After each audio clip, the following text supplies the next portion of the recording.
नमस्कार प्यारे विद्यार्थियों।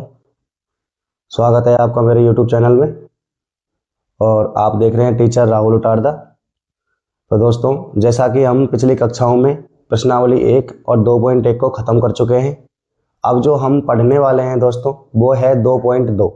और 2.2 का जो हमारा पहला क्वेश्चन है वो इस तरीके से है कि निम्न द्विघात बहुपदों के शून्य ज्ञात कीजिए और शून्यकों तथा गुणांकों के बीच के संबंध की सत्यता की जांच कीजिए। अब दोस्तों, सबसे पहले हमें इसके बारे में पता होना चाहिए। देखो, बहुपद क्या है वो हमने कल चर्चा की थी, कुछ और बता देंगे। तो बहुपद और बहुपद के शून्यक। दोस्तों, शून्यक क्या है? शून्यक वो है अगर हम किसी बहुपद में इसका मान रख दें, मतलब कोई भी उस बहुपद से अगर शून्यक आया है उसको अगर हम इसमें रख दें तो मेरा मान क्या हो जाएगा? शून्य हो जाएगा। तो देखिए दोस्तों, अब बात करते हैं हम शून्यक के बारे में। तो शून्यक, जैसा कि मैंने अभी आपको बताया कि शून्यक का मान अगर हम बहुपद में रख दें तो उसका मान क्या हो जाएगा दोस्तों? शून्य हो जाएगा। लेकिन इसके अलावा हम इसके बात करते हैं इसके व्यापक रूप की। देखो, बहुपद का व्यापक रूप शायद कल की क्लास में मैंने नहीं बताया था। तो बहुपद का व्यापक रूप, व्यापक रूप कौन से बहुपद का? द्विघात बहुपद का, जैसा कि लिखा हुआ है द्विघात बहुपद का। तो द्विघात बहुपद का जो हमारा व्यापक रूप होता है ना दोस्तों, वो होता है ax² plus bx plus c।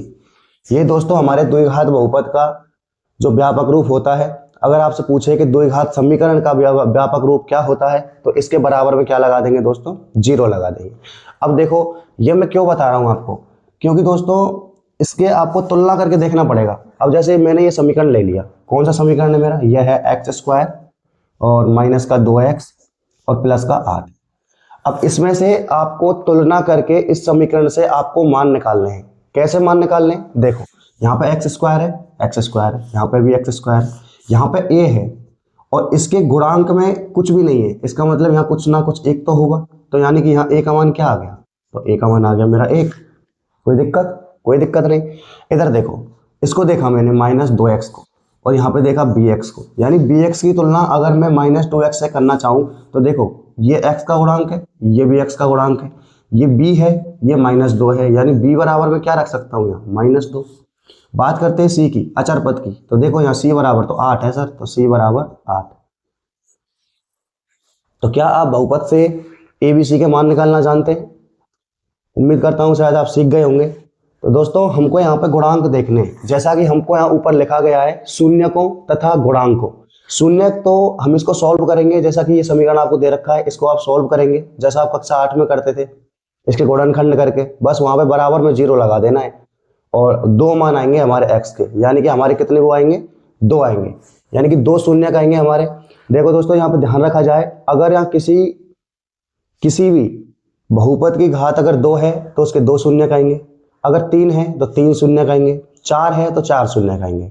ठीक है दोस्तों, कोई दिक्कत नहीं है। यहाँ पे हमने तुलना करना सीख लिया। अब देखो, शून्यकों और गुणांकों। अब गुणांक क्या है दोस्तों? ये गुणांक है, जैसे ये x² का गुणांक a है, x का गुणांक b है और ये c है, ये तो अचर पद है। ऐसे यहाँ पे देखो, x² गुणांक a है, x का गुणांक -2 है, 8 का गुणांक 1 है, यानी जो हमारा a है उसको हम बोलते हैं x² का गुणांक और b को बोलते हैं x का गुणांक और c हमारा अचर है ये। तो देखो दोस्तों, यहाँ पे शून्यकों और गुणांकों के बारे में हमने चर्चा कर ली। तो इसको अब सॉल्व करते हैं दोस्तों। इसके साथ साथ देखो, गुणांकों और उनके संबंध की सत्यता की जांच के लिए हम थोड़ा सा यहाँ पे और देख लेते हैं। देखो दोस्तों, जब हम माना ये द्विघात बहुपद है हमारा, इसको हमने सॉल्व किया, जैसे इसको सॉल्व करेंगे, इसको हमने सॉल्व किया तो हमारे जो शून्यक निकल के आए, तो द्विघात बहुपद है तो शून्यक कितने आएंगे? 2 आएंगे। तो वो 2 शून्यक हैं, तो इन 2 शून्यकों को बोल रहे हैं शून्यकों का योग, शून्यकों का योग, शून्यकों का योग। कौन कौन से शून्यक है हमारे? एक अल्फा आएगा, एक बीटा आएगा। मैं मानता हूं अल्फा आएगा, बीटा आएगा, यानी कि 2 शून्यक निकल के आएंगे। तो दोस्तों, इनका योग क्या होता है? इनका योग, इन अल्फा और बीटा का योग को हम बराबर में लिख सकते हैं। देखो, यहां से तो -b लिया, माइनस का b बटे में a लिया, माइनस का b बटे में a। कोई दिक्कत नहीं दोस्तों, ये आपको याद रखना है कि शून्यकों का योग क्या होता है। अब इसको मैं शून्यकों का योग बोल सकता हूँ अल्फा प्लस बीटा, तो अल्फा प्लस बीटा बराबर माइनस बी अपॉन ए। एक तो आपको ये याद रखना है कि शून्यकों का योग क्या होता है। माइनस बी और ए निकालना हम सीख ही गए अभी। दोस्तों अब बात करते हैं शून्यकों का गुणनफल के बारे में। शून्यकों का गुणनफल। दोस्तों ये शून्यकों का जो गुणनफल है ये क्या होता है? ये होता है दोस्तों सी बटे ए, सी बटे ए यानी अचर पद और एक्स स्क्वायर का गुणांक। अच्छा शून्यकों का गुणनफल यानी गुणा करना है शून्यकों का। मेरे शून्य कौन कौन से हैं? अल्फा है और बीटा है, यानी अल्फा और बीटा का मैंने गुणा कर दिया और सर सी बटे में ए। इन दोनों चीज़ों का, इन दोनों का इस्तेमाल करके हम शून्यकों और गुणांकों के बीच सत्यता की क्या कर सकते हैं दोस्तों? जांच कर सकते हैं। अब देखिए, अब थोड़ा क्वेश्चन की तरफ चलते हैं। जैसा हमारा ये क्वेश्चन है, इसको मैंने हल लिखा यहाँ पे, इसको सॉल्व करेंगे। अब दोस्तों देखो, जैसा आप कक्षा 8 में करते आते थे कि इन तीन जो पद हैं हमारे, इनको 4 पद में बनाना है, 4 पद में बनाना है। 4 पद बन जाएंगे, आगे वाले 2 पद में से अलग कॉमन ले लेंगे, पीछे वाले में से अलग कॉमन ले लेंगे और दोनों को लिख देंगे। देखो दोस्तों, इसको थोड़ा सा सॉल्व करते हैं। सॉल्व कैसे करेंगे? इस ए का और इस सी का गुणा करेंगे, यानी 8 का और एक्स स्क्वायर का तो गुणा करना है। चलो कोई दिक्कत नहीं, मैं कर देता हूँ। जैसे मैंने यहाँ पे गुणा किया 8 का और एक्स का, तो एक्स स्क्वायर आ गया। अब जो ये 8 एक्स स्क्वायर है, इस 8 एक्स स्क्वायर को मुझे ऐसे 2 पदों में तोड़ना है जिसका मैं प्लस करूँ या माइनस, जो भी आपको सवाल में अच्छा बैठता है। प्लस या माइनस करने पर मेरा माइनस 2x आ जाना चाहिए और गुणा करने पर मेरा पूरा 8 एक्स स्क्वायर आ जाना चाहिए। यानी कि जब मैं इसके फैक्टर करूं, इसके गुणनखंड करूं, तो इसके मान पर कोई प्रभाव नहीं पड़ना चाहिए। यानी कि जब मैं -2 को 2 ऐसे पदों में विभाजित करूं, प्लस में या माइनस में, तो इसके मान पर कोई प्रभाव नहीं पड़ना चाहिए। इसके लिए दोस्तों अगर देखो, कुछ बच्चे ऐसे होते हैं जो गुणनखंड नहीं कर पाते, तो इनका दोस्तों आप गुणनखंड करके देख लो इस तरीके से। 2 का भाग दिया 4, 2 का भाग दिया 2, 2 का भाग दिया 1। अब ये आ रहा है, यानी 2 गुणा 2 गुणा 2 ये आ रहा है। यानी अब इस 8 को मैं 2 गुणा 2 गुणा 2 लिख सकता हूँ, बिल्कुल लिख सकता हूँ। तो देखो दोस्तों, अभी इनसे आपको क्या करना है? इनसे आपको -2x लेके आना है। कैसे लेके आना है?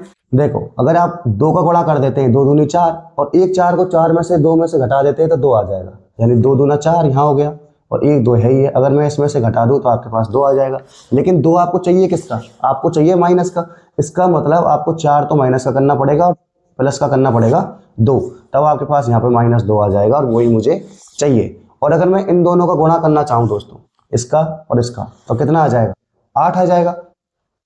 बोलो आएगा कि नहीं आएगा? आ जाएगा। तो हाँ, ये सवाल में थोड़ा मिस्टेक हो गया है, ये माइनस है, तभी तो मैं बोल रहा था। तो -8 एक्स स्क्वायर का एक्स का साथ गुणा करेंगे तो 8 आ जाएगा, और यहाँ -4 का गुणा जब 2 से करेंगे तो माइनस का 8 आ जाएगा, और एक्स के साथ चल रहा है। तो देखो दोस्तों, इसको मैं लिख सकता हूँ एक्स स्क्वायर माइनस का 4x प्लस का 2x माइनस का 8। इस तरीके से मैं इसको लिख सकता हूँ। अब देखिए दोस्तों, क्या -4x में से जब 2x घटेगा तो क्या आएगा? माइनस का 2x आएगा, और मुझे माइनस का 2x ही चाहिए। इसके मान पर कोई प्रभाव नहीं पड़ना चाहिए। इन दोनों के दोनों जो हमारे मैंने फैक्टर करके लिख दिए हैं, अलग तोड़ के लिख दिए हैं, तो इसके मान पर कोई प्रभाव नहीं पड़ना चाहिए। कोई बात नहीं दोस्तों, इसको बराबर में 0 लिख लेते हैं, बराबर में 0। वो तो पीछे भी करना पड़ेगा, यही कर लेते हैं, चलो कोई दिक्कत नहीं है। देखो दोस्तों, ये 2 यहाँ अलग पद हैं, ये यहाँ पे 2 अलग पद हैं। इनमें से हमको लेना है उभयनिष्ठ। जो हमारे उभयनिष्ठ गुणनखंड इसमें से आ रहे हैं उनको बाहर लिख लेंगे, और जो नहीं आ रहे उनको अंदर रहने देंगे। अब कुछ बच्चे ऐसे होंगे कि जिन पर कॉमन लेना नहीं आता, कि सर हम कॉमन कैसे लें? तो देखो, कॉमन करने के लिए इसको आप अलग अलग फैक्टर में खोल सकते हैं। जैसे x है, मैं इसको लिख सकता हूँ x गुणा x। ये -4 है, इसको लिख सकता हूँ -2 गुणा 2 इंटू x। कोई परेशानी? कोई दिक्कत नहीं। प्लस 2x को तो 2 गुणा x लिख दो, और -8 को कैसे लिखा जा सकता है? 2 गुणा 2 गुणा 2। ये सर मैंने कॉमन लेने के लिए किया है। आप अगर सीधा इसका कर सकते हैं तो सीधा बिल्कुल कर सकते हैं। मैं उन बच्चों के लिए बता रहा हूँ जिन पर कॉमन लेना नहीं आता है। जैसा कि हमारी क्लास की शर्त होती है कि हम बिल्कुल 0 लेवल से पढ़ाते हैं। दोस्तों देखो, यहाँ पे 2 पद कौन कौन से हैं? ध्यान रखना, पदों को अलग करने वाले ओनली प्लस और माइनस होते हैं। गुणा और भाग क्या नहीं करते हैं? किसी भी पद को अलग नहीं करते हैं। अगर आपको देखो, यहाँ कहाँ है माइनस? ये रहा माइनस, और एक यहाँ प्लस है, यानी कि यहाँ से लेके और यहाँ तक तो अलग पद है। और यहाँ से लेके यहाँ तक अलग पद है। कोई दिक्कत? कोई दिक्कत नहीं। तो देखो यहाँ मुझे x दिखाई दे रहा है, यहाँ मुझे x दिखाई दे रहा है, बाकी इन दोनों में कोई भी ओवेनिस्ट नहीं है। तो मैंने यहाँ से क्या लिख किया, x यहाँ से कॉमन ले लिया। तो देखो जैसे मैंने यहाँ से x कॉमन लिया, जैसे दोस्त मैंने यहाँ से कॉमन लिया तो यहाँ तो मेरा बच गया x। जब 2x में से मैंने एक x बाहर निकाल दिया तो क्या बचा, x बचा। यहाँ पे देखो किसका चिन्ह है, माइनस का। माइनस का चिन्ह हो तो माइनस का, प्लस का चिन्ह हो तो प्लस का। ठीक है दोस्तों, अब देखो यहाँ पे क्या बचा, -2 और -2 इनका गुणा करके फिर लिख दो, -4। कोई परेशानी नहीं। यहाँ पे देखो क्या कॉमन आ रहा है, देखो 2 यहाँ पे भी है, 2 यहाँ पे भी है, x यहाँ है यहाँ नहीं है, तो इसका मतलब इसमें से तो कॉमन आएगा सर 2। तो +2 को मैंने क्या किया, यहाँ पे कॉमन ले लिया। +2 को क्या किया दोस्तों, कॉमन ले लिया। कोई दिक्कत नहीं है। जब मैंने यहाँ पे +2 को कॉमन लिया तो यहाँ तो बचा मेरा x, यहाँ माइनस है। अब देखो 1 2 तो बाहर आ गया, ये 2 बचे बस 2 2 के, तो 2 दूनी 4, तो इसको 4 करके यहाँ पे लिख दो बराबर में 0। अब देखो ये जो बाहर है, जो जो कोष्टक से बाहर है उनको तो एक कोष्टक में लिख लेंगे, और जो जो कोष्टक से बाहर नहीं है, जो जो कोष्टक के अंदर है उनको एक कोष्टक में लिख लेंगे। यानी कि दोस्तों ये कोष्टक और ये कोष्टक आपका ऑलवेज बराबर आना चाहिए, तभी आपका क्वेश्चन यहाँ तक सही होगा। अगर ये आपके बराबर नहीं आ रहे, इसका मतलब आपने यहाँ पे कॉमन लेने में कोई ना कोई गलती की है। तो देखो मेरे पास बाहर कौन कौन से हैं, एक तो x है, एक +2 है, तो इनको मैं यहाँ पे लिख देता हूँ x +2। एक कोष्टक में बंद कर दिया। इन दोनों कोष्टकों में से कॉमन एक ले लो, जैसे x -4, और बराबर में क्या हो, 0 हो। तो अब बराबर में 0 हो तो क्या है, देखो दोस्तों एक बार तुम x +2 को बराबर में 0 रख लेते, एक बार आप x -4 को 0 रख लेते। कैसे, इस प्रकार से x +2 बराबर 0। यहाँ से पक्षांतरण करो, देखो 2, यहाँ 2 दोस्तों प्लस में है, उधर जाएगा तो माइनस में चला जाएगा, इसका मतलब x माइनस माइनस का 2 हो जाएगा। ये तो आ गया मेरा पहला शून्य। क्या आ गया दोस्तों, पहला शून्य। इसी प्रकार से आप x -4 को भी क्या कर सकते हैं, बराबर में 0 रखें, पक्षांतरण कर दें, तो आपका x की वैल्यू यहाँ से आ जाएगी x बराबर +4। ये मेरा आ गया सर दूसरा शून्य। ठीक है, यानी कि मेरे पास अल्फा और बीटा का क्या आ गया, मान आ गया। देखो दोस्तों मैंने आपको बताया था कि ये हमारा क्या है, व्यापक रूप है। ऐसे ही मिलेंगे आपको सब, जितने भी हमारे समीकरण बहुपद हैं वो इस तरीके से देखने को मिलेंगे। अब इस बहुपद के जो शून्य का आए थे वो आए थे अल्फा बीटा, मेरे शून्य का आए -2 और 4, यानी कि अल्फा और बीटा का मान मेरे पास आ चुका है। और -b का और -a का मान मैं इसमें से रख लूंगा, इस वाले में से। तो देखो अब हम लिखेंगे शून्यकों तथा गुणांकों के बीच सत्यता की जांच। तो देखो जांच कर लो भाई, शून्यकों तथा गुणांकों के बीच सत्यता की जांच। सत्यता की जांच यानी कि सत्यता की मेरे को क्या करनी है, जांच करनी है। कैसे करेंगे जांच, इस तरीके से करेंगे, शून्यकों का योग बराबर -b/a। ये तो हमारे पास है ही है, शून्यकों का योग कर लेंगे, या फिर आप सीधा इसको भी लिख सकते हैं, अल्फा प्लस बीटा बराबर -b/a। तो चलो मैं शून्यकों का योग लिख लेता हूँ। शून्यकों का योग यानी अल्फा प्लस बीटा बराबर -b/a। कोई दिक्कत, कोई दिक्कत नहीं दोस्तों। चाहो तो आप ABC के मान भी रख सकते हो। यहाँ से देखो मैं यहाँ ABC के मान निकाल के रख लेता हूँ। a यानी x² का गुणांक तो 1 है, b यानी x का गुणांक कितना है, -2 है, तो लो -2 लिख लिया। चिन्ह के साथ रखें दोस्तों, जब भी आप गुणांक को रख रहे हैं, मान निकाल रहे हैं, तो चिन्ह के साथ रखें। जैसा कि यहाँ प्लस था तो 2 आ जाता, प्लस को हम लिखते नहीं है इसलिए। यहाँ पे देखो ये -8 है, यानी c का मान कितना है, यहाँ पे -8 है।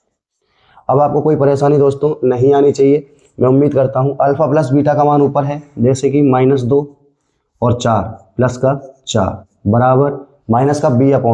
माइनस का b/, देखो दोस्तों एक माइनस तो पहले से ही लगा हुआ है, ये तो हमारा सूत्र में है माइनस, और b का मान है -2, तो इसको इस तरीके से लिखेंगे -2 कोष्टक में, बटे में a का मान कितना है आपका, 1 है, 1 रख दिया। इसको थोड़ा सॉल्व करके लिख लो।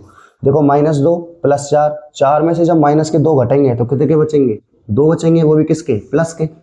इस तरीके से इसको करो, माइनस माइनस माइनस गुणा होता है ना दोस्तों, ध्यान रखा जाए।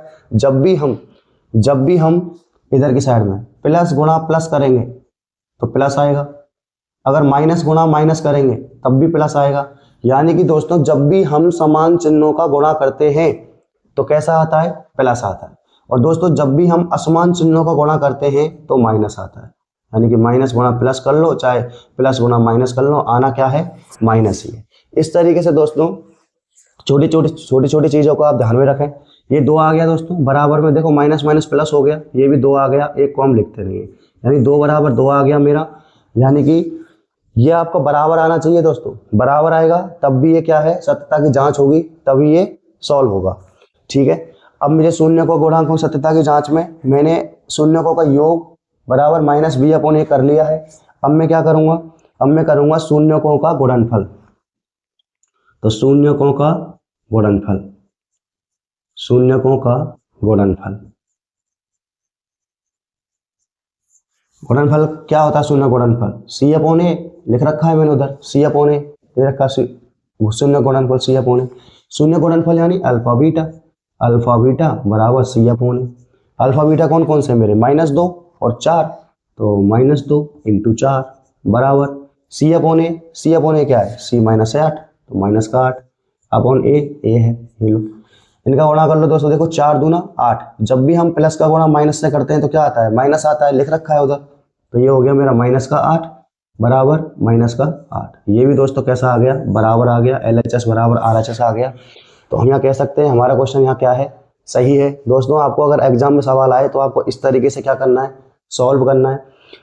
इस तरीके से दोस्तों हमारे 4-5 क्वेश्चन और हैं, उनको भी हम इसी तरीके से सॉल्व करते जाएंगे। कोई अगर उतारना चाहे तो उतार सकता है, स्क्रीनशॉट भी ले सकते हैं। हम दूसरे क्वेश्चन की ओर चलेंगे।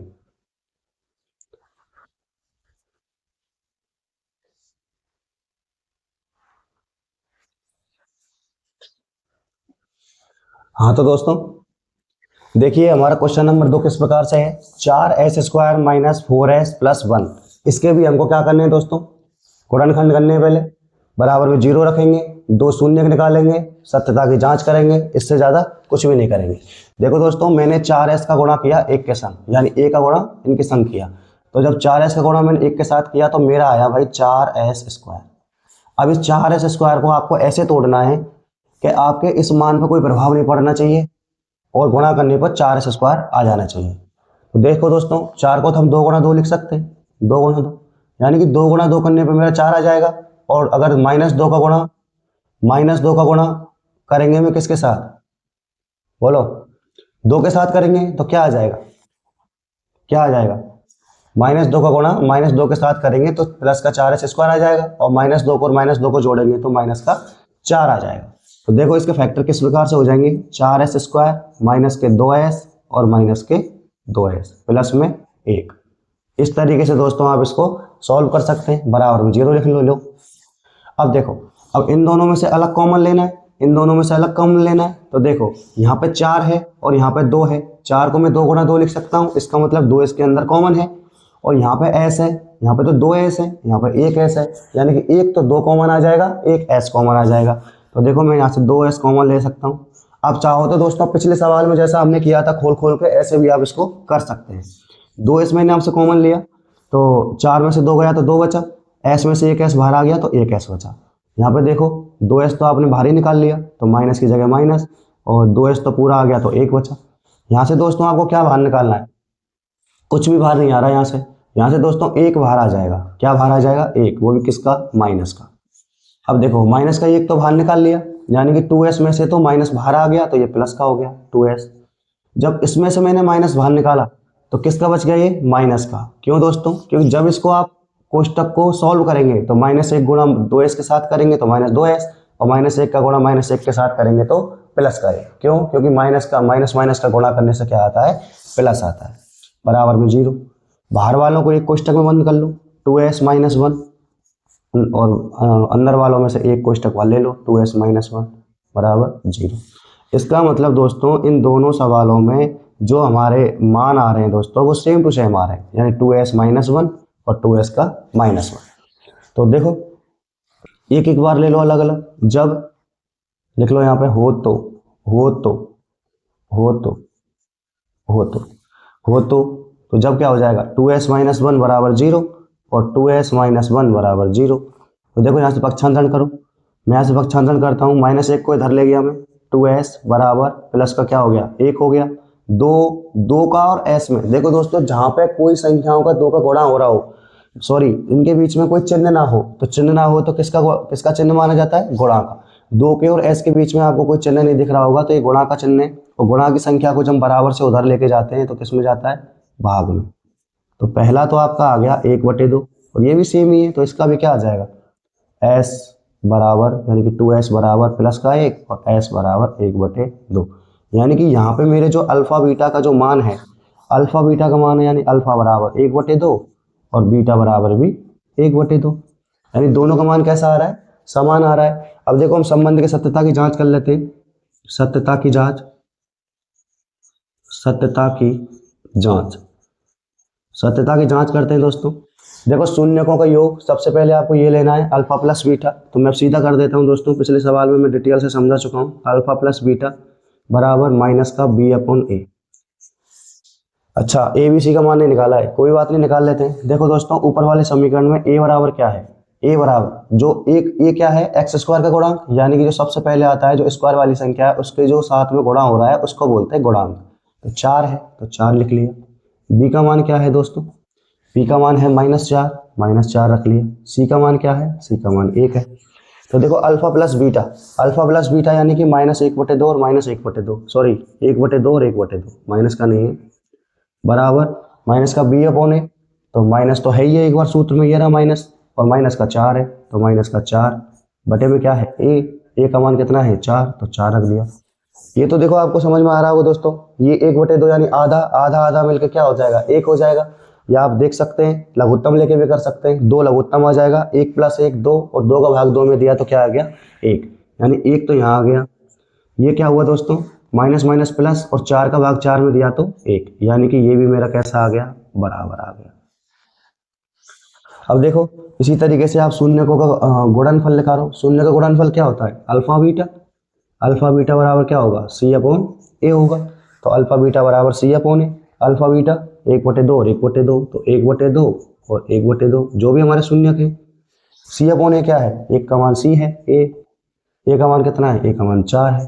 इनका आप गुणा करो। देखो दोस्तों गुणा करना भी सिखा देता हूँ। गुणा कैसे करते हैं हम, जब हम दो भिन्नों का गुणा करते हैं तो कैसे करते हैं, ऊपर का गुणा ऊपर के साथ, नीचे का गुणा नीचे के साथ। अगर कुछ कट रहा होता तो काट लेते, अब कट ही नहीं रहा है तो ऊपर गुणा 1 के साथ 1 किया तो 1, और 2 दूनी 4, और इधर 1/4 है ये। इसका मतलब दोनों दोस्तों हमारे दोनों गुणांकों का योग भी समान आ रहा है और गुणांकों का गुणनफल भी समान आ रहा है, किसके, -b/a के और c/a के। इस प्रकार से दोस्तों आपका दूसरा सवाल भी कंप्लीट हो जाता है। अब चलते हैं हम तीसरे सवाल की तरफ, जब तक आप इसको थोड़ा सा देख लो।